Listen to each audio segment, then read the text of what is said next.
les lundis, Smartech se mobilise pour trouver des technologies qui nous permettent de traverser cette crise Covid-19 le mieux possible. Bonjour Cécilia. Bonjour Delphine. Alors aujourd'hui, nous sommes connectés en visio déjà avec Sigrid Chanet, qui est directrice commerciale de Ciel Ascenseur, parce que vous allez nous présenter cette société qui, comme beaucoup d'autres d'ailleurs pendant la crise, a développé une innovation pour répondre aux enjeux de la crise sanitaire. Oui, effectivement, c'est une société qui vient de PACA et là-bas, cette société, elle conçoit, elle fabrique et elle installe depuis déjà 23 ans des ascenseurs. Mais pendant la crise sanitaire, évidemment, l'activité, comme beaucoup d'autres, a fortement ralenti et les chantiers se sont arrêtés. La clientèle principalement étrangère a fui et les projets sont partis en stand-by. Alors après un petit brainstorming et aussi un constat inévitable que les ascenseurs seront de véritables nids à microbes, on va y revenir d'ailleurs, l'entreprise a décidé de contre-attaquer et de proposer des solutions pour réinventer l'ascenseur, un ascenseur sans contact.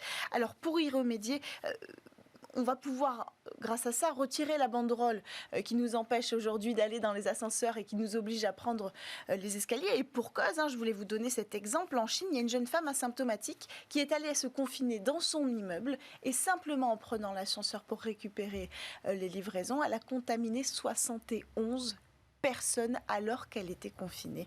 Alors pour remédier à ces problématiques-là, une première inspiration qui vient des EHPAD, parce que là-bas il existe déjà des solutions, c'est-à-dire des pédales pour appeler l'ascenseur alors qu'on est en train de pousser un patient par exemple, sans appuyer sur le bouton. Alors, la société Ciel Ascenseur a commencé par là. Sigrid Chanet, qui est avec nous, vous l'avez dit, directrice commerciale de Ciel Ascenseur. Alors, vous allez nous raconter cette aventure technologique. Il y a eu la pédale en premier, mais ce n'est pas la seule innovation. Il y en a 4, je crois, qui sont autour de ces ascenseurs sans contact. Oui, tout à fait. Bonjour.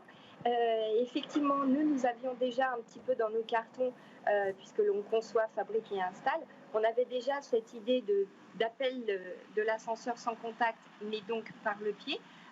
C'était une solution qu'on proposait donc, dans les EHPAD et les établissements de santé, donc pour pouvoir libérer les mains et donc aller et venir plus simplement.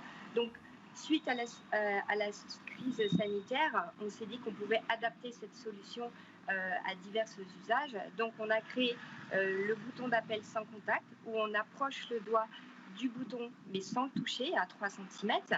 Ensuite, il y a aussi l'application via un smartphone. Il y a un QR code près du bouton d'appel. Vous le flash codez et donc arrive l'application qui vous permet d'utiliser l'ascenseur. La dernière solution, c'est l'appel vocal. Donc en fait, l'ascenseur se manœuvre tout simplement par un appel vocal par vous-même. Voilà. Donc, ce sont les solutions. Oui. Vous pouvez nous donner les chiffres, qu'on se fasse une idée. Combien de fois on prend un ascenseur, par exemple, en France par jour? Est-ce que vous avez des chiffres comme ça? Oui, tout à fait. Alors, les chiffres, c'est 100 millions de trajets par jour en France. Sachant que pour appeler un ascenseur et utiliser un ascenseur, il faut appuyer sur le bouton au minimum 2 fois. Une première fois pour l'appeler, une deuxième fois en cabine pour désigner l'étage où l'on souhaite aller. Donc, vous pouvez vous rendre compte qu'il s'agit bien sûr énormément de doigts touchés sur les boutons.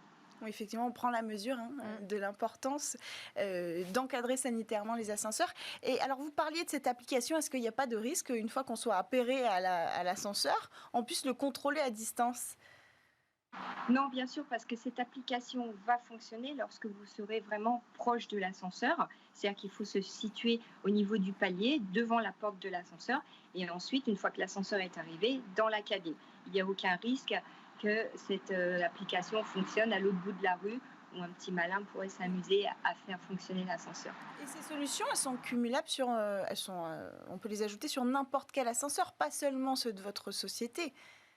Bien sûr. Bien sûr, elles sont adaptables à tout appareil. Et donc c'est juste pour que ce soit bien clair, c'est un choix techno. Donc soit c'est l'approche du doigt qui déclenche l'ascenseur, soit c'est la reconnaissance vocale, soit c'est la pédale. Et j'ai oublié le quatrième. L'application. Qu'est-ce qui est développé? Qu'est-ce qui prend majoritairement?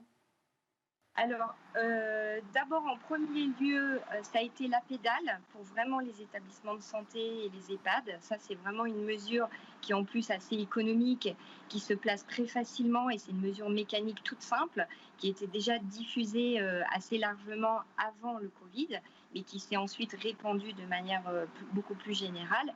Et ensuite, c'est le bouton infrarouge où l'on approche le doigt du bouton sans le toucher. C'est une mesure aussi assez simple à mettre en place, encore là aussi peu onéreuse et qui fonctionne très bien. Et voilà. Bon, avec toujours ce risque que les gens appuient quand même sur le bouton. Effectivement, quand même, ouais. Et Alors, c'est pas un risque, c'est-à-dire que le bouton fait les deux fonctions. On peut quand même appuyer si on le souhaite ou pas. Disons que Le bouton fait les deux fonctions. c'est un risque de contamination, puisque le sujet est quand même celui-ci, hein, d'éviter le contact au maximum. Tout à fait. Cécilia ? Oui, est-ce que l'objectif, c'est de continuer à vendre ces solutions de façon pérenne? Est-ce que vous pensez que les entreprises qui viennent vous voir aujourd'hui, elles ont quel objectif clairement? Oui, je pense que effectivement, ça va se démocratiser comme beaucoup d'autres endroits ou lieux où on ne souhaite plus toucher une poignée de porte, par exemple, ou le distributeur de monnaie, on ne souhaite plus toucher le clavier.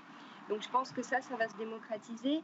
Nous, on le propose, je dirais, de manière standard sur nos ascenseurs désormais, pouvoir justement montrer ces solutions qui sont très peu connues et qui sont vraiment très faciles à mettre en œuvre dès le départ, dès la construction de l'ascenseur. Voilà. Vous voyez où cette solution pour l'instant? Est-ce que vous allez voir ce sont les petites entreprises qui vous contactent? Est-ce que vous allez voir les grands groupes? Est-ce que vous allez voir les hôpitaux? Alors, on essaye justement de faire de la communication pour expliquer qu'il y a ces mesures qui existent. Après, on va voir, on a commencé par l'entourage, c'est-à-dire dans notre ville, on a élargi aux hôteliers, aux restaurateurs. On essaye de toucher les grands groupes pour les centres commerciaux, pour les gares, pour les aéroports, là où il y a un trafic, je dirais, assez important, afin de pouvoir permettre d'assurer le transport en toute sécurité. C'est le vaccin de l'ascenseur. Ouais. Et ils sont réceptifs à votre solution, les grands groupes? Alors, les grands groupes, c'est un peu difficile de les joindre parce que on n'arrive pas trop à les contacter, ou alors on contacte des personnes qui sont pas très, on va dire, décisionnaires. C'est un peu plus difficile. Effectivement, les plus petites structures sont beaucoup plus réceptives et vraiment cherchent des solutions pour pouvoir s'en sortir, pour pouvoir rouvrir, pour pouvoir accueillir leur public en toute sécurité. Donc, bien sûr, priver un ascenseur, priver quelqu'un de l'usage de l'ascenseur, c'est déjà priver de l'accessibilité des personnes à mobilité réduite. Donc, il faut remettre ces ascenseurs en service et il faut les remettre en service en toute sécurité au niveau de l'hygiène. Merci beaucoup pour votre témoignage, Sigrid Chanet, donc directrice commerciale de Ciel Ascenseur. Et merci Cécilia Sévry pour nous l'avoir convoquée aujourd'hui dans Smart Tech. Merci aussi à tous de nous avoir suivis. J'espère que le débat sur la redevance pour copie privée vous aura permis de vous forger votre propre opinion. À suivre, c'est le Lab où viennent pitcher les entreprises du numérique. Et nous, on se retrouve demain pour de nouvelles discussions sur la tech.